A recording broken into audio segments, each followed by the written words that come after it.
Students, एक common exam problem है। Paper में क्वेश्चन आ जाता है, difference between rescission of contract and cancellation of instrument. और बहुत से स्टूडेंट्स यहीं कंफ्यूज हो जाते हैं। पिछले लेक्चर में हमने रेसिशन पढ़ा था, यानी कॉन्ट्रैक्ट को खत्म करना। आज हम sections 39 to 41 of this specific relief act 1877 पर फोकस करेंगे, जो डील करते हैं कैंसिलेशन ऑफ इंस्ट्रूमेंट्स के साथ।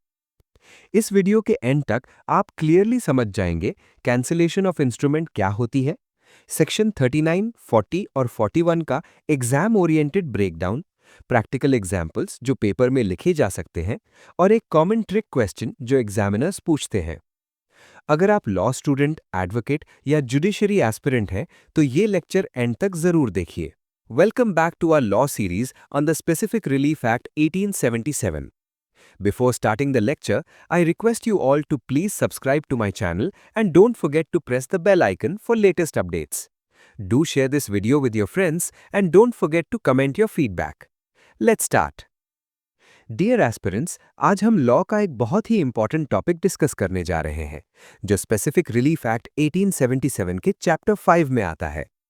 टॉपिक है cancellation of instruments, sections 39 to 41।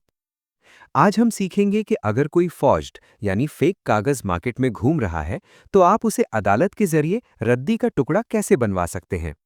ये एक प्रिवेंटिव रिलीफ है, यानी नुकसान होने से पहले खुद को बचाना। सो बी वेरी अटेंटिव। असल में जब हम इंस्ट्रूमेंट की बात करते हैं, तो इसका मतलब कोई भी लीगल डॉक्यूमेंट होता है, जैसे कोई डीड, कॉन्ट्रैक्ट या सेल एग्रीमेंट। कभी कभी कोई डॉक्यूमेंट फ्रॉड से बनाया जाता है या उसकी वजह से किसी बेगुनाह इंसान को नुकसान होने का खतरा होता है। ऐसी सूरत में हम कोर्ट जाकर कहते हैं, सर इस डॉक्यूमेंट को कैंसिल कर दें। चले इस टॉपिक को डिटेल में समझते हैं। Section 39, when cancellation may be ordered. सबसे पहले देखते हैं कि कोर्ट कब किसी इंस्ट्रूमेंट को कैंसिल करती है। इसके लिए 3 चीजें होना जरूरी है। वॉइड और वॉइडेबल, वो डॉक्यूमेंट या तो शुरू से ही बातिल हो, वॉइड, या उसमें कोई ऐसी खामी हो कि उसे खत्म किया जा सके, वॉइडेबल। रीजनेबल एप्रीहेंशन, आपको डर हो कि अगर ये डॉक्यूमेंट मार्केट में या रिकॉर्ड में रहा तो ये आपको फ्यूचर में सीरियस इंजरी यानी बड़ा नुकसान पहुंचा सकता है। कोर्ट्स डिस्क्रीशन, याद रखें ये कोर्ट की मर्जी, डिस्क्रीशन होती है। कोर्ट देखती है कि क्या वाकई इसे कैंसिल करना जरूरी है। एग्जाम्पल, फर्ज करें किसी ने आपके घर के फेक पेपर्स, फॉश डॉक्यूमेंट्स बनवा लिए। अभी उसने घर कब्जा नहीं किया, लेकिन उन पेपर्स की वजह से आप अपना घर बेच नहीं पा रहे। आप सेक्शन 39 के तहत कोर्ट जाएंगे ताकि वो डॉक्यूमेंट कैंसिल हो जाए और आपका खतरा खत्म हो सके। Section 40, partial cancellation, sections of instruments. जरूरी नहीं कि पूरा का पूरा डॉक्यूमेंट ही कैंसिल किया जाए। अगर एक डॉक्यूमेंट के मुख्तलिफ हिस्से हैं जो अलग अलग राइट्स डिफाइन करते हैं, तो कोर्ट सिर्फ उस हिस्से, सेक्शन को कैंसिल कर सकती है जो गलत है और बाकी डॉक्यूमेंट वैलिड रहेगा। Section 41, power to require compensation. ये बहुत इंटरेस्टिंग पॉइंट है। स्क्रीन में ऊपर देखें जहां कॉम्पनसेशन का जिक्र है। लॉ का एक उसूल है, he who seeks equity must do equity. अगर कोर्ट किसी इंस्ट्रूमेंट को कैंसिल करती है, तो वो उस पार्टी को, यानी जिसने कैंसिल करवाया है, को कह सकती है कि ठीक है, हम डॉक्यूमेंट तो कैंसिल कर रहे हैं, लेकिन आपने जो फायदा दूसरी पार्टी से लिया था वो वापस करें या उन्हें कॉम्पनसेशन दें। तो समरी ये हुई कि हु कैन सू, वो शख्स जिसको उस डॉक्यूमेंट से नुकसान का खतरा हो। What is the outcome? Court document को वॉइड डिक्लेयर करके कैंसिल कर देती है, और अगर डॉक्यूमेंट रजिस्टर्ड हो तो कोर्ट अपनी कॉपी रजिस्ट्रार के ऑफिस भी भेजती है ताकि रिकॉर्ड में भी कैंसिल लिख दिया जाए। हमेशा याद रखें कि कैंसिलेशन तब मांगी जाती है जब डॉक्यूमेंट अभी एग्जीक्यूट हो चुका हो, लेकिन उससे नुकसान होना बाकी हो। अब हम अपने लेक्चर को थोड़ा बेस से शुरू करते हैं ताकि आपको कॉन्सेप्ट हमेशा के लिए याद हो जाए। आज का हमारा टॉपिक है introduction and basics of cancellation. Law में हर बार इंस्ट्रूमेंट हर उस लीगल डॉक्यूमेंट को कहते हैं जो राइट्स को ट्रांसफर करे, जैसे सेल डीड या कॉन्ट्रैक्ट। कैंसिलेशन क्यों जरूरी है? अगर कोई फेक या फ्रॉडुलेंट डीड बनी हुई है, तो हो सकता है कि आज वो आपको नुकसान ना पहुंचाए, लेकिन कल को कोई उस कागज को लेकर आपकी जमीन पर दावा कर सकता है। इसलिए फेक डॉक्यूमेंट से सीरियस इंजरी का खतरा रहता है। और कैंसिलेशन हमें इसी पोटेंशियल हार्म या खतरे से बचाती है। सबसे पहले तो ये समझना जरूरी है कि लॉ में हम बार बार इंस्ट्रूमेंट का लफ्ज क्यों यूज कर रहे हैं। सिंपल अल्फाज में इंस्ट्रूमेंट एक ऐसा लीगल डॉक्यूमेंट होता है जो एक इंसान का राइट दूसरे इंसान को ट्रांसफर या कन्वे करता है। एग्जाम्पल्स, इसमें आपके कॉन्ट्रैक्ट्स आ जाते हैं या कोई डीड जैसे सेल डीड या गिफ्ट डीड। इन शॉर्ट, हर वो कागज जिसकी लीगल हैसियत हो और वो किसी प्रॉपर्टी या हक का फैसला करे, वो इंस्ट्रूमेंट है। अब सवाल ये है कि हमें ये कैंसिल करवाने की जरूरत क्यों पड़ती है। लॉ हमें ये रेमेडी हल क्यों देता है। 3 कंडीशंस हैं जो कैंसिलेशन की रीजंस हैं। 1. फॉर्ज्ड और फ्रॉडुलेंट। ये रेमेडी तब मिलती है जब कोई डॉक्यूमेंट फॉर्ज्ड, जाली, फ्रॉडुलेंट, धोखे से बनाया गया या बिल्कुल फेक हो। 2. Serious injury. ऐसे डॉक्यूमेंट्स खतरनाक होते हैं क्योंकि इन्हें किसी भी बेगुनाह शख्स के खिलाफ यूज करके उसे सीरियस इंजरी यानी बड़ा नुकसान पहुंचाया जा सकता है। 3. प्रोटेक्शन। कैंसिलेशन का मकसद ही ये है कि आपको किसी भी पोटेंशियल हार्म या खतरे से बचाया जाए जो उस फेक डॉक्यूमेंट की वजह से हो सकता है। एग्जाम्पल, फर्ज करें किसी ने मेरे साइन जाली फौज करके मेरी कार अपने नाम कर ली। वो डॉक्यूमेंट एक इंस्ट्रूमेंट है। अगर वो कागज मार्केट में रहा तो वो मुझे सीरियस इंजरी पहुंचा सकता है क्योंकि वो मेरी प्रॉपर्टी छीन रहा है। इसलिए मैं कोर्ट जाकर उसे कैंसिल करवाऊंगा ताकि मैं उस पोटेंशियल हार्म से बच सकूं। आई होप बेसिक्स क्लियर हो गई होंगी। When cancellation may be ordered। अब हम डिस्कस करने जा रहे हैं section 39 of the specific relief act, जो बात करता है कैंसिलेशन ऑफ इंस्ट्रूमेंट्स के बारे में। सादा अल्फाज में कहें तो अगर कोई लिखा डॉक्यूमेंट इंस्ट्रूमेंट आपके गले की फांसी बन गया है तो उससे खत्म कैसे करवाना है। सबसे पहले तो ये समझे कि हर बंदा उठकर कोर्ट नहीं जा सकता। कोर्ट कहता है कि सिर्फ वो शख्स सूट फाइल कर सकता है जिसके खिलाफ वो डॉक्यूमेंट वॉइड या वॉइडेबल हो। अब इन 2 टर्म्स को समझना बहुत जरूरी है। वॉइड, इसका मतलब है वो डॉक्यूमेंट शुरू से ही रद्दी का टुकड़ा था। फॉर एग्जाम्पल, किसी ने आपके झूठे यानी फॉर्ज्ड साइन कर दिए, वो पेपर लीगल हैसियत रखता ही नहीं। वॉइडेबल, इसका मतलब है कि शुरू में तो डॉक्यूमेंट ठीक लग रहा था लेकिन आपकी मर्जी शामिल नहीं थी, जैसे किसी ने गन पॉइंट पर साइन करवाए, कोअर्जन। अब ये आपकी चॉइस है कि आप उसे कैंसिल करवा दें। सिर्फ ये कह देना काफी नहीं कि डॉक्यूमेंट गलत है। सेक्शन 39 के मुताबिक आपको 2 चीजें प्रूव करनी पड़ेंगी। रीजनेबल एप्रीहेंशन, आपको सच में ये डर होना चाहिए और कोर्ट को दिखाना चाहिए कि ये डॉक्यूमेंट आपके लिए मसला खड़ा करेगा। सीरियस इंजरी, अगर उस डॉक्यूमेंट को आउटस्टैंडिंग यानी मार्केट में या रिकॉर्ड्स में रहने दिया गया तो वो आपको कोई बड़ा नुकसान पहुंचा सकता है।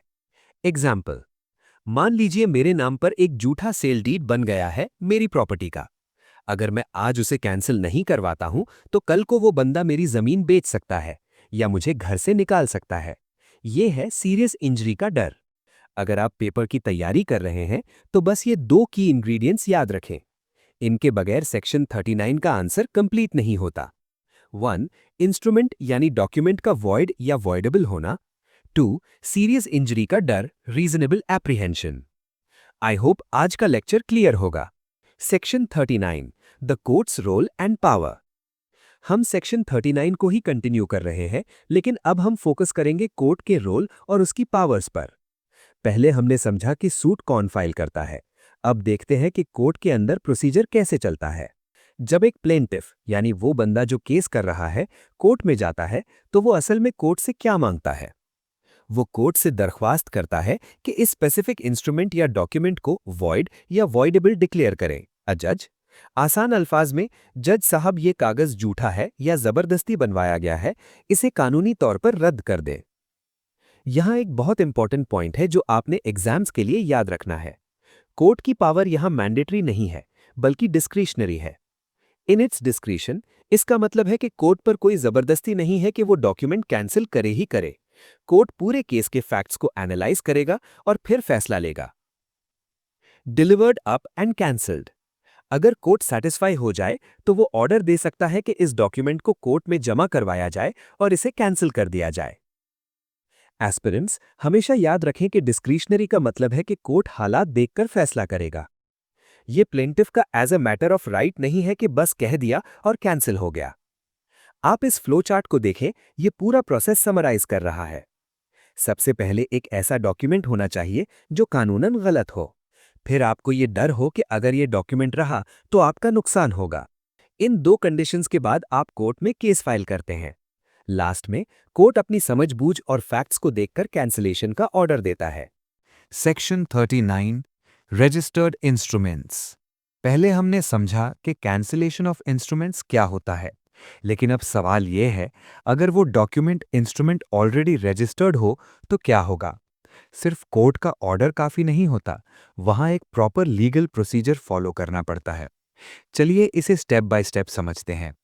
जब आप कोर्ट जाते हैं और कहते हैं कि सर, ये डीड फेक है या फ्रॉड से बनाई गई है, इसे कैंसिल कर दें, और कोर्ट आपकी बात मान लेती है, तो कोर्ट सिर्फ फाइल बंद नहीं करती, डिक्री की कॉपी भेजना।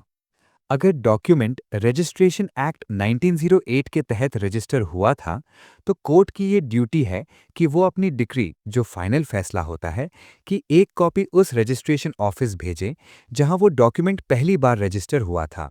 एग्जाम्पल, मान लो एक जमीन की रजिस्ट्री लाहौर के सब रजिस्ट्रार ऑफिस में हुई थी। अगर कोर्ट उस रजिस्ट्री को कैंसिल करती है, तो कोर्ट उस ऑफिस को इन्फॉर्म करेगी कि भाई हमने ये डॉक्यूमेंट खत्म कर दिया है।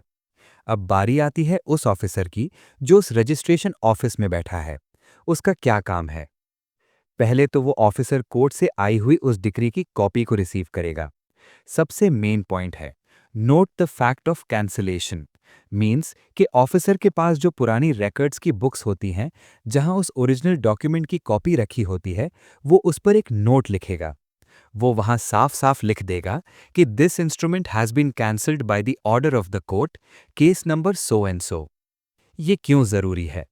सोचिए, अगर कोर्ट ने डॉक्यूमेंट कैंसिल कर दिया, पर रजिस्ट्रेशन ऑफिस के रिकॉर्ड्स में वो अभी भी वैलिड दिख रहा है, तो फ्रॉड करने वाला बंदा किसी तीसरी पार्टी को वो जमीन दोबारा बेच सकता है।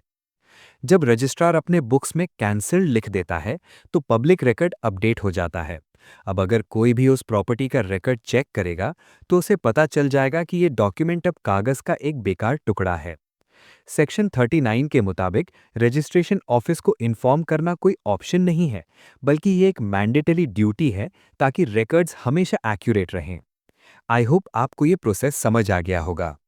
अब हम सेक्शन 39 स्पेसिफिक रिलीफ एक्ट 1877 को दो बहुत ही प्रैक्टिकल एग्जाम्पल्स यानी इलस्ट्रेशंस से समझेंगे। लॉ की थ्योरी अपनी जगह, लेकिन जब तक आप सिनेरियो नहीं देखते बात समझ नहीं आती। चलिए पहली सिचुएशन देखते हैं, जो इंश्योरेंस फ्रॉड के बारे में है। Illustration 1, fraudulent ship insurance. फर्ज करें एक बंदा है ए, जो एक जहाज का मालिक है। ए को पता है कि उसका जहाज खस्ता हाल है, लेकिन वो बी के पास जाता है और झूठ बोलता है कि जहाज बिल्कुल सी वर्दी यानी समुद्र में निकलने के लिए बिल्कुल फिट है। इस झूठ की बुनियाद पर बी उस जहाज की इंश्योरेंस कर देता है। कुछ वक्त बाद बी को पता चल जाता है कि उसके साथ धोखा हुआ है और जहाज तो असल में तबाह होने वाला था। अब अगर वो इंश्योरेंस पॉलिसी यानी इंस्ट्रूमेंट वजूद में रहती है, तो बी को शदीद नुकसान का डर है। इसलिए बी कोर्ट जाकर उस इंश्योरेंस पॉलिसी को कैंसिल करवा सकता है। सिंपल सी बात है, धोखे से बनवाया गया कोई भी कॉन्ट्रैक्ट या पॉलिसी कैंसिल हो सकती है। इलिस्ट्रेशन 2, फॉर्ज्ड लैंड डॉक्यूमेंट यानी जाली कागजात। ये सिनारियो हमारे यहाँ बहुत कॉमन है, इसे गौर से सुनिएगा। एक शख्स ए अपनी जमीन बी को बाकायदा ट्रांसफर कर देता है। ए की वफात के बाद एक तीसरा बंदा सी बीच में आता है। वो एक जाली डॉक्यूमेंट यानी फॉर्ज्ड इंस्ट्रूमेंट बनाता है और क्लेम करता है कि बी तो सिर्फ मेरे लिए इस जमीन का ट्रस्टी था, असल मालिक तो मैं हूं। अब ये जो जाली कागज सी ने बनाया है, ये cloud on the title create कर रहा है। इसका मतलब है कि जमीन की मलकियत पर एक शक का साया पड़ गया है, जिसे ए के वारिस को मसला होगा। चुनाकि ये डॉक्यूमेंट मुकम्मल तौर पर जाली यानी फॉर्ज्ड है, ए के वारिस कोर्ट जाकर इस जाली इंस्ट्रूमेंट को कैंसिल करवा सकते हैं, ताकि उनकी प्रॉपर्टी क्लियर हो जाए। तो समरी ये हुई कि इन दोनों केसेस में एक चीज कॉमन है, रीजनेबल एप्रीहेंशन ऑफ इंजरी। यानी अगर वो डॉक्यूमेंट कैंसिल ना हुआ, तो किसी ना किसी का बड़ा नुकसान हो जाएगा। कोर्ट इसीलिए इंटरवेंशन करती है, ताकि इंजरी से बचा जा सके। कॉन्सेप्ट क्लियर है? Section 40, partial cancellation. अब हम स्पेसिफिक रिलीफ एक्ट 1877 के सेक्शन 40 जो डील करता है पार्शियल कैंसलेशन के साथ, चलें समझते हैं कि ये क्या चीज़ है। सिंपल अल्फाज में कहूं तो कभी-कभी एक ही पेपर पर दो तीन अलग-अलग बातें लिखी होती हैं। अब जरूरी नहीं कि पूरा पेपर ही गलत हो सकता है उसका एक हिस्सा ठीक हो और दूसरा हिस्सा फ्रॉड या गलत हो। सेक्शन 40 कोर्ट को ये पावर देता है कि पूरे डॉक्यूमेंट को रद्दी की टोकरी में फेंकने की बजाय सिर्फ उस खराब हिस्से को खत्म करे और बाकी को वैलिड रहने दे। सेक्शन 40 कब अप्लाई होता है? इसके लिए दो मेन कंडीशंस हैं, डिफरेंट राइट्स और ऑब्लिगेशंस। जब एक ही डॉक्यूमेंट के अंदर अलग अलग राइट्स या जिम्मेदारियां यानी ऑब्लिगेशंस लिखी हों। फॉर एग्जाम्पल, एक ही कॉन्ट्रैक्ट में घर बेचने की बात भी है और गाड़ी की भी। सेवरेबल पार्ट्स यानी वो हिस्से इतने अलग हों कि उन्हें काटकर जुदा किया जा सके। अगर चीजें इतनी मिक्स हैं कि उन्हें अलग नहीं किया जा सकता, तो फिर पार्शियल कैंसलेशन नहीं हो सकती। और कोर्ट का क्या रोल होता है? कोर्ट हर केस में ऐसा नहीं करती, लेकिन अगर प्रॉपर केस हो तो कोर्ट उस डॉक्यूमेंट को इन पार्ट कैंसिल कर सकती है और जो रेजिड्यू यानी बचा हुआ हिस्सा है उसे स्टैंड करने देती है, यानी वो लीगल और वैलिड रहता है। एक सिंपल एग्जाम्पल से समझते हैं। मानो ए ने बी के साथ एक अग्रीमेंट साइन किया। अग्रीमेंट में दो बातें लिखी हैं। 1, ए अपना प्लॉट 50 लाख में बेचेगा, ये बिल्कुल लीगल है। 2, ए उस प्लॉट पर एक इलीगल फैक्ट्री लगा कर देगा, ये इलीगल है। अब यहां कोर्ट क्या करेगी? कोर्ट प्लॉट की सेल को वैलिड रखेगी, लेकिन इलीगल फैक्ट्री वाली शर्त को कैंसिल कर देगी। इसे ही कहते हैं पार्शियल कैंसिलेशन। पूरा डॉक्यूमेंट कैंसिल नहीं हुआ, सिर्फ वो पार्ट हुआ जो इनवैलिड था। अगर एग्जाम में भूल जाओ तो बस ये याद रखना, saving the good parts and throwing away the bad parts. जैसे हम सेब खाते वक्त सिर्फ खराब हिस्सा काट कर फेंक देते हैं और बाकी एप्पल खा लेते हैं, सेक्शन 40 भी बिल्कुल वही काम करता है। आई होप आपको सेक्शन 40 का कॉन्सेप्ट क्लियर हो गया होगा। अच्छा एस्पिरेंट्स, अभी जो हमने सेक्शन 40 की थ्योरी पढ़ी, चलिए उसको एक प्रैक्टिकल एग्जाम्पल से समझते हैं जो आपकी स्क्रीन पर है। ये सिनारियो बहुत ही इंटरेस्टिंग है और एग्जाम्स में अक्सर ऐसे हाइपोथेटिकल सवाल आते हैं। तसव्वुर करें एक बिल है, जैसे कोई चेक या लीगल डॉक्यूमेंट। ये बिल एक हाथ से दूसरे हाथ ट्रांसफर हो रहा है, जिसे हम लॉ की जबान में इंडोर्समेंट कहते हैं। पहले बिल ए से बी को इंडोर्स हुआ, बिल्कुल लीगल। फिर बी ने वो सी को इंडोर्स कर दिया, ये भी वैलिड है। यहां तक तो कहानी बिल्कुल ठीक चल रही थी, लेकिन अब ट्विस्ट आता है। अब होता ये है कि सी से डी की जो इंडोर्समेंट थी, वो पता चलता है कि फॉर्जरी यानी जाली सिग्नेचर थी। किसी ने सी के फेक सिग्नेचर कर दिए। अब क्योंकि डी के पास ये फॉर्ज्ड पेपर आया, उसने आगे अनजान बनते हुए डी से ई को इंडोर्स कर दिया। अब देखिए चेन टूट गई है, एक हिस्सा असली है और एक हिस्सा जाली है। अब कोर्ट क्या करेगी? यहाँ सेक्शन 40 एक्शन में आता है। कोर्ट पूरे बिल को कैंसिल नहीं करेगी, बल्कि इन दोनों हिस्सों यानी forged endorsements C to D and D to E हिस्सों को कोर्ट कैंसिल कर देगी, क्योंकि ये फ्रॉड पर बेस करते हैं और वॉइड हैं। और ओरिजिनल वैलिड इंडोर्समेंट्स यानी A to B and B to C हिस्सों को कोर्ट टच नहीं करेगी। ये रिमेनिंग स्टैंडिंग रहेंगे, यानी ये वैलिड ही रहेंगे। जिंदगी में भी और लॉ में भी अगर एक चेन का एक लिंक टूट जाए या गंदा हो जाए, तो हम पूरी चेन नहीं फेंकते, सिर्फ वो खराब लिंक निकाल देते हैं। यही पार्शियल कैंसिलेशन का असल मकसद है। उम्मीद है आपको ये चेन वाली एग्जाम्पल से कॉन्सेप्ट क्रिस्टल क्लियर हो गया होगा। Section 41 power to require compensation. Dear aspirants, अब हम स्पेसिफिक रिलीफ एक्ट 1877 के सेक्शन 41 को डिस्कस करेंगे। ये कॉन्सेप्ट देखने में बहुत सिंपल लगता है, लेकिन इसके पीछे की लॉजिक बहुत गहरी है। इमेजिन करें, आपने एक कॉन्ट्रैक्ट कैंसिल करवाना है। आप कोर्ट जाते हैं और कहते हैं, सर ये डॉक्यूमेंट गलत है, इसे कैंसिल कर दें। कोर्ट कहता है ठीक है, कैंसिल कर देते हैं। लेकिन यहाँ एक ट्विस्ट है, चलें इसे स्टेप बाय स्टेप समझते हैं। सबसे पहले एक सुनहरी बात कि he who seeks equity must do equity. इसका मतलब ये है कि अगर आप कोर्ट से इंसाफ यानी इक्विटी मांगने आए हैं, तो आपको खुद भी दूसरी पार्टी के साथ इंसाफ करना पड़ेगा। आप ये नहीं कह सकते कि बस मेरा फायदा करवा दो, बाकी दूसरा बंदा जाए भाड़ में। No, law balances everything. अब rule power to require compensation पर आए।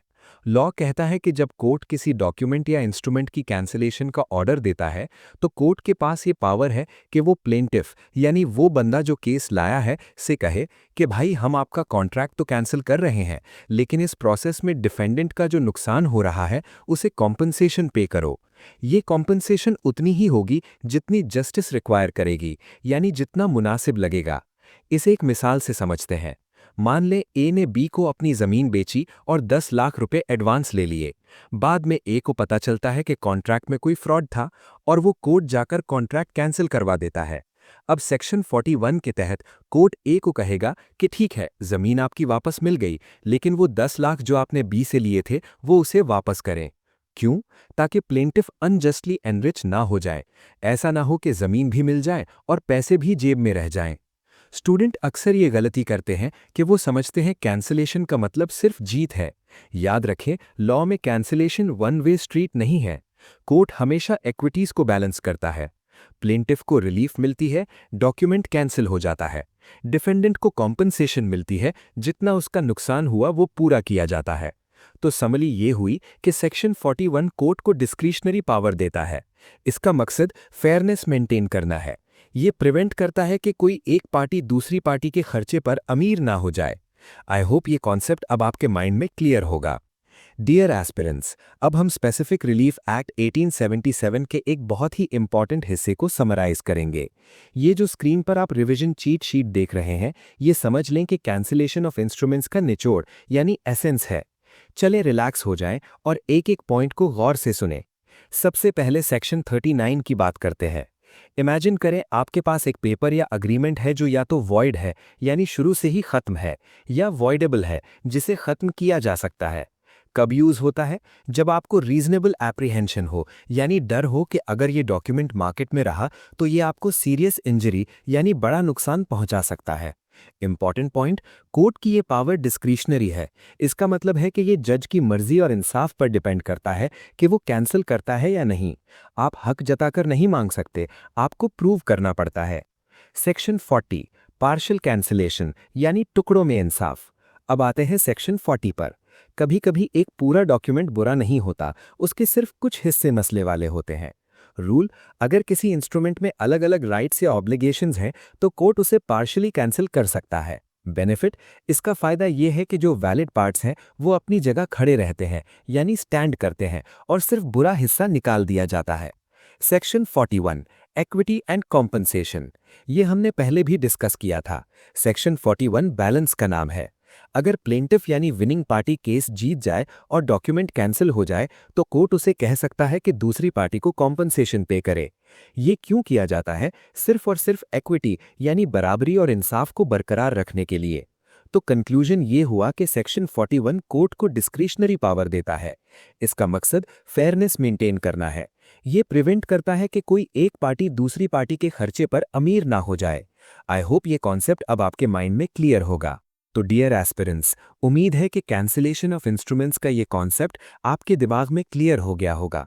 ये एग्जाम्स में प्रिवेंटिव रिलीफ के नाम से भी पूछा जाता है। अगर आपको वॉइड और वॉइडेबल के फर्क में कोई मुश्किल है तो कमेंट सेक्शन में पूछें।